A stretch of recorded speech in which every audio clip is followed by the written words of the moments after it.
Assalamualaikum warahmatullahi wabarakatuh. Apa kabar anak ibu semua? Kita kembali lagi di pembelajaran matematika untuk 1 tahun ke depan. Seperti biasa masih dengan ibu untuk pembelajaran matematika. Jadi ibu harapkan kalian bisa memahami dan mengikuti semua kegiatan pembelajaran kita baik secara daring maupun tatap muka nantinya. Oke, baiklah. Untuk pada semester 1 ini kita akan mempelajari ada beberapa buah materi. Yang pertama yaitu mengenai persamaan dan fungsi kuadrat. Yang kedua yaitu operasi komposisi dan operasi invers fungsi. Yang ketiga yaitu matriks. Dan yang keempat yang terakhir adalah materi mengenai vektor ya. Mudah-mudahan kesemuanya dapat selesai dengan waktu yang tepat. Untuk pada pertemuan ini kita akan bahas masih mengenai persamaan dan fungsi kuadrat ya. Jadi untuk 3 minggu ke depan termasuk minggu ini kita masih mengenai persamaan dan fungsi kuadrat. Tetapi apa yang akan kita pelajari sekarang yaitu apa itu persamaan kuadrat, dan kalian akan mengenal apa itu fungsi kuadrat dan bagaimana cara menentukan nilai variabel baik pada persamaan kuadrat maupun fungsi kuadrat. Baiklah. Untuk tidak membuang waktu, kita langsung masuk saja. Mengenai persamaan kuadrat, pada bahan ajar juga sudah kalian lihat ya. Bentuk umum dari persamaan kuadrat itu adalah seperti yang terlihat di sini. Ax kuadrat ditambah bx ditambah c sama dengan 0, dengan a tidak sama dengan 0. Ya. Jadi intinya di sini adalah suatu bentuk persamaan yang mempunyai derajat tertingginya adalah 2. Itu yang disebut dengan persamaan kuadrat, dan a-nya tidak boleh sama dengan 0. Sedangkan apa itu fungsi kuadrat? Nah, seperti yang kalian lihat di sini, x kuadrat ditambah bx ditambah c sama dengan fx ya. Sama saja ibu rasa ya. Yang membedakan ini berupa fungsi, sama dengan sebuah fungsi. Di sini bisa diorientasikan dengan f atau bisa juga dengan huruf yang lainnya ya. Jadi letak perbedaannya ibu lihat di sini ya. Ujungnya ini aja yang berbeda. Kalau persamaan dia sama dengan 0, kalau yang fungsi kuadrat dia sama dengan sebuah fungsi tertentu. Boleh fx, boleh gx, boleh hx, terserah ya. Yang penting dia adalah sebuah notasi fungsi. Dan syaratnya sama, a tidak boleh sama dengan 0. Kita lihat contohnya agar bisa dapat kita lebih pahami dengan baik. Kalau persamaan kuadrat, ini dia contohnya. Dan yang lain bisa kalian lihat dengan menggunakan bahan ajar ya, dari buku Erlangga juga bisa kalian lihat nantinya. Sedangkan fungsi kuadrat ini contoh-contohnya. Jadi kita lihat di sini apa perbedaannya dapat kita tarik kesimpulan. Iya, perbedaan antara persamaan maupun yang fungsi terletak di akhir sama dengan ini. Kalau persamaan sama dengan 0, kalau yang fungsi itu sama dengan sebuah fungsi gx atau fx. Baiklah, dari dua contoh ini ibu rasa kalian bisa melihat garis besar ya, apa itu perbedaan antara persamaan dan fungsi kuadrat. Kita lanjut untuk menentukan nilai variabel baik pada persamaan kuadrat maupun fungsi kuadrat.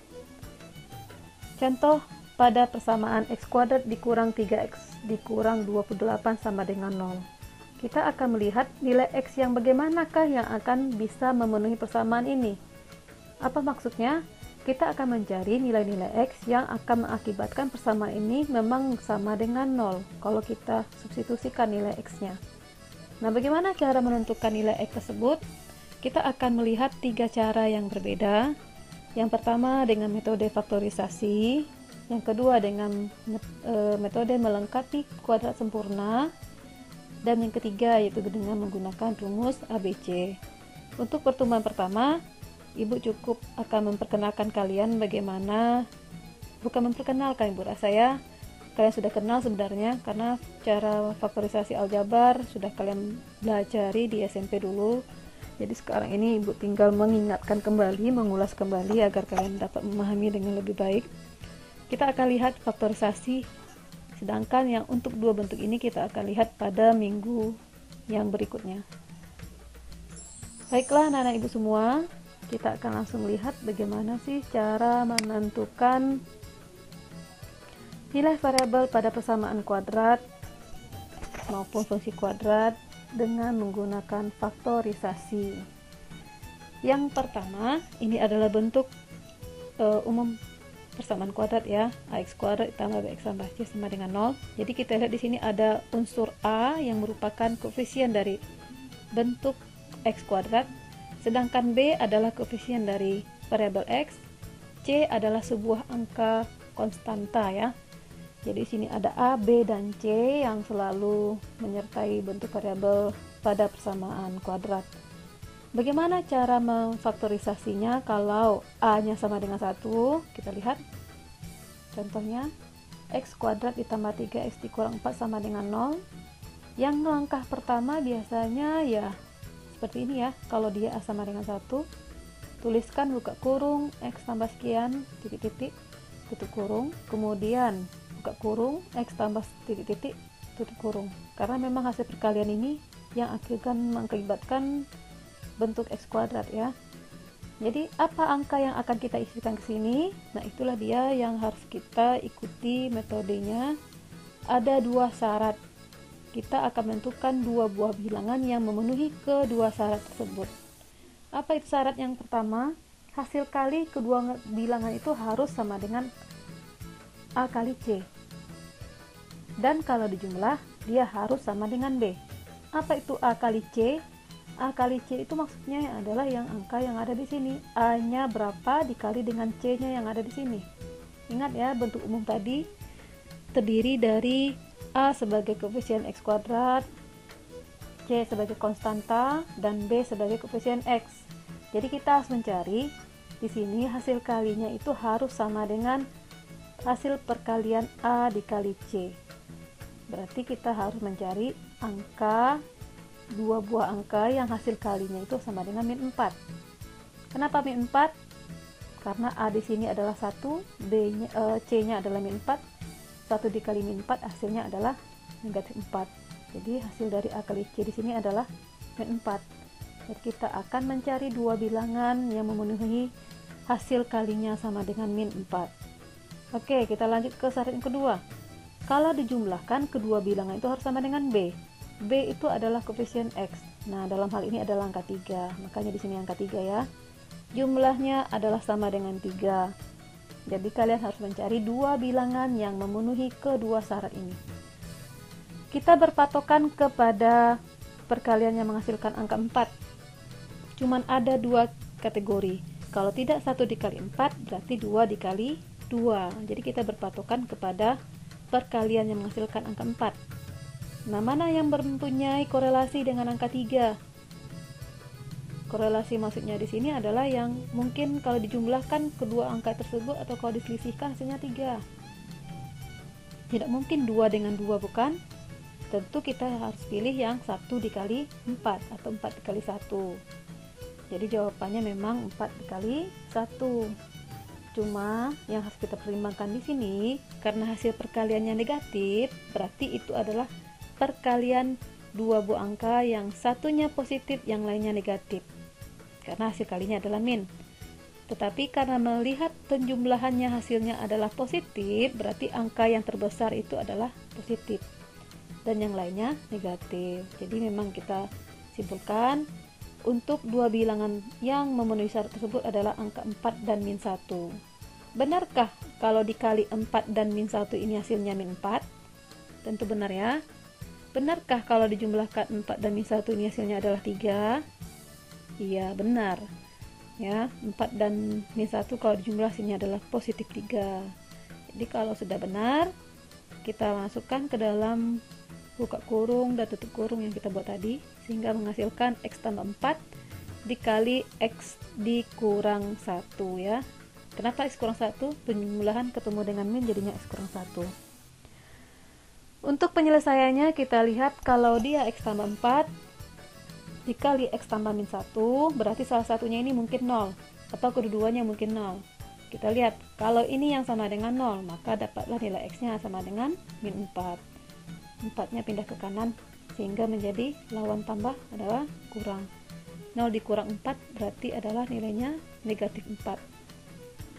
Kemudian atau mungkin X kurang satunya yang bernilai negatif, bernilai 0 ya. Mungkin X dikurang satunya yang sama dengan 0. Maka kalau ini yang sama dengan 0, maka didapatlah X-nya sama dengan 1. Jadi kesimpulannya apa? Akar-akar persamaan kuadrat dari bentuk kuadrat ini adalah negatif 4 dan 1. Oke, itu untuk yang sama dengan 1A. Bagaimana kalau yang tidak sama dengan 1?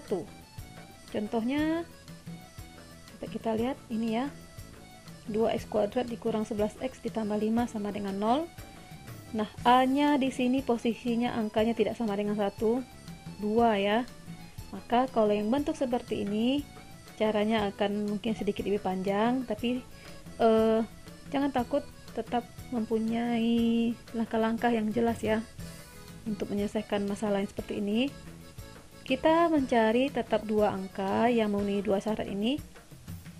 Berarti di sini kita akan mencari dua angka yang hasil kalinya adalah sama dengan A kali C. A di sini adalah 2, C-nya 5, berarti 2 dikali 5 adalah 10.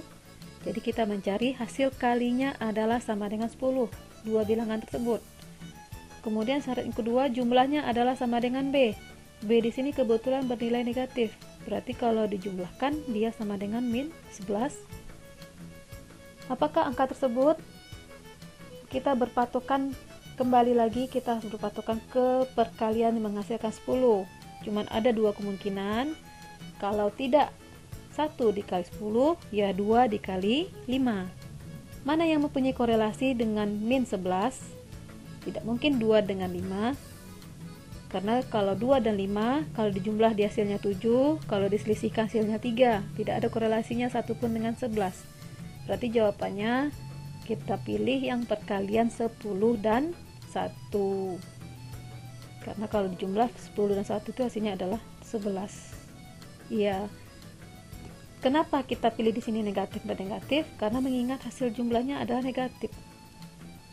Dua bilangan kalau dikalikan dan dia bernilai negatif, min kali min hasilnya adalah positif 10, benar. Dan kalau jumlah min 10 ditambah min 1 itu hasilnya adalah min 11 ya. Jadi inilah dua angkanya yang kita peroleh dari melihat syarat dua buah ini. Kemudian apa langkah selanjutnya? Kita akan menguraikan min 11x ini menjadi bentuk penjumlahan min 10 dan min 1. Sekali lagi kita akan menguraikan bentuk yang derajat 1 ini ya, yang koefisien x ini, yang min 11x ini kita uraikan menjadi penjumlahan min 10 dan min 1. Bukankah tadi kita sudah bahas ya, penjumlahan min 10 dan min 1 itu adalah min 11 hasilnya. Jadi kita bisa mengubah bentuk min 11x ini dengan tinggal menambahkan x di belakang ini ya, sehingga dia berubah bentuk menjadi min 10x dikurang 1x, min 10x dikurang 1x. Ingat, min 1x itu biasanya tidak kita tuliskan ya satunya, sehingga ini menjadi bentuk penguraian seperti yang terlihat di layar kalian. Nah, itu langkah yang kedua. Langkah selanjutnya, kita harus berikan penyekatan, seperti penyekatan yang berlangsung di Pekanbaru sekarang ya. Kita harus melakukan penyekatan juga di sini. Kita ambil dua suku yang pertama, kita kurung, kemudian kita sekat lagi ini, kasih tanda kurung, x dan 5. Ingat, akibat pengurungan di sini, maka tanda min 5-nya di sini harus min ya, karena min dikali min baru bernilai positif sesuai dengan bentuk yang di atas ya. Karena ini kalau dibuka lagi kurungnya maka kembali dari bentuk ke atas. Jadi min kali x, min dikali min 5 hasilnya positif 5. Jadi setelah kita bentuk-bentuk seperti ini, kemudian kita lihat ini sudah sederhana. Ibu rasa tidak bisa lagi kita faktorisasikan karena sudah sederhana ini bentuknya, kecuali yang sebelah sini, yang 2x kuadrat dikurang 10x, ini masih bisa kita faktorisasi dengan hukum distributif ya, dengan menarik faktor 2x keluar. Jadi 2x diambil dari sini, sisanya adalah x, 2x diambil dari sini, sisanya adalah 5 ya. Jadi kita tarik 2x nya keluar dengan hukum distributif sehingga menghasilkan bentuk yang seperti yang kita lihat terakhir ini. Jadi 2x buka kurung x kurang 5 dikurang, yang ini sama, kita tulis aja ke bawah. Kalau kita perhatikan dari bentuk yang terakhir ini, nah kalian lihat sama bukan hasilnya, bentuknya sama ya. Maka dengan menggunakan hukum distributif lagi, maka bentuk ini bisa kita tarik lagi sehingga ini menjadi 2x dikurang 1.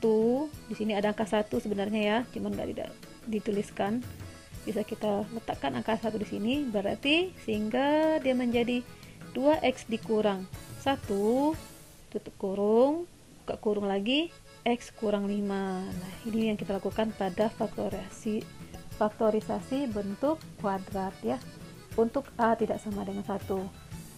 Memang agak sedikit lebih panjang, lebih ribet dari yang A sama dengan 1, cuman ini memang harus kalian kuasai, harus kalian pahami betul.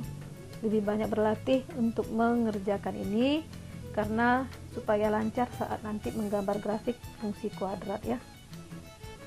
Nah, penyelesaian yang ini sama seperti yang tadi, berarti ada dua kemungkinan, mungkin 2x kurang 1 yang sama dengan 0, atau mungkin x kurang 5 yang sama dengan 0, sehingga menghasilkan x sama dengan setengah, atau mungkin x sama dengan 5.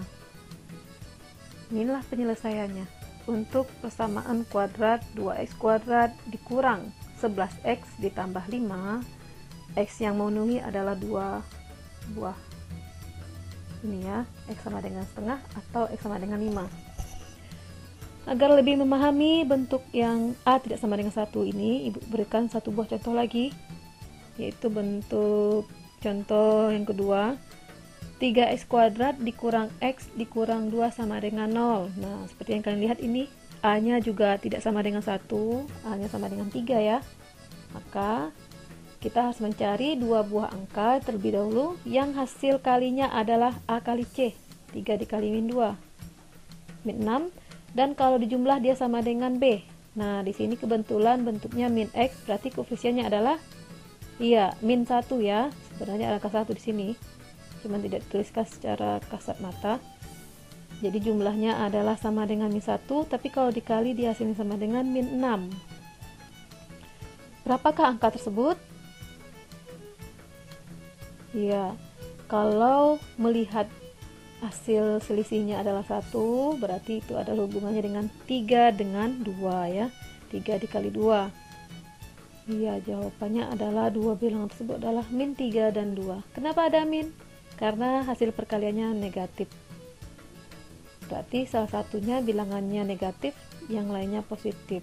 Barulah menghasilkan negatif ya. Dan kalau jumlahnya adalah bilangan negatif, berarti kita letakkan angka negatif di angka yang terbesar. Antara 3 dan 2 tentu yang besar 3, kita letakkan minnya di angka 3, sehingga dia menghasilkan penjumlahannya adalah negatif 1. Kemudian, apa yang kita lakukan? Sekarang, kembali ya, untuk yang di tengah ini bentuk yang pangkat 1, variabel x ini kita ubah dia menjadi penjumlahan min 3x dan 2x, sehingga dia berbentuk seperti ini. Yang min x ini kita ubah menjadi penjumlahan min 3x ditambah 2x. Benar bukan? Min 3x tambah 2x sama dengan min 1x. Ya, benar ya. Kemudian lakukan pengelompokan atau penyekatan bentuk dua suku yang pertama dan dua suku yang terakhir. Nah, kalau kita perhatikan, bentuk kedua-duanya masih bisa kita sederhanakan. Yang pertama, yang 3x kuadrat dikurang 3x. Kita bisa tarik keluar 3x di sini, sehingga di dalam kurung tinggal x kurang 1 saja. Sedangkan yang pada kelompok yang kedua, itu bisa kita tarik angka 2 keluar, sehingga menjadi 2 buka kurung x kurang 1 ya. Ini dengan menggunakan faktorisasi dengan hukum distributif. Nah, kalau kita perhatikan, bentuk yang di dalam kurung sudah sederhana ya. Iya, sudah sama bentuknya dan sederhana. Maka bisa kita tarik lagi keluar 3x ditambah 2 di dalam kurung dikali x dikurang 1. Nah, inilah hasil faktorisasinya. Baru dilanjutkan untuk menentukan nilai x-nya sama seperti yang tadi ya. Kita peroleh x-nya sama dengan 2-nya pindah ke kanan menjadi min 2, kemudian 3-nya pindah ke kanan menjadi bagi 3, jadi X sama dengan min 2/3, atau mungkin X sama dengan 1. Baiklah anak ibu, itulah dia penjelasan ibu. Mudah-mudahan dari 3 contoh tersebut kalian bisa dapat memahami. Kalau ada yang tidak dipahami baik di dalam video ini, dalam penjelasan ibu ini, silahkan kalian boleh chat ke WA ibu, atau boleh kalian siapkan pertanyaan nantinya saat kita Google Meeting. Tanyakan sebanyak-banyaknya sehingga kita dapat memahami dengan lebih baik ya. Ataupun mungkin kalian penasaran dengan jawaban yang ada di latihan, kenapa sih nilai saya seperti ini bu? Boleh kita lihat jawabannya yang benar seperti apa, bandingkan dengan jawaban yang kalian sudah cari di rumah. Baiklah anak ibu semua, itulah sedikit penjelasan dari ibu. Ibu mohon maaf jika ada salah kata. Ibu tutup dengan Assalamualaikum warahmatullahi wabarakatuh.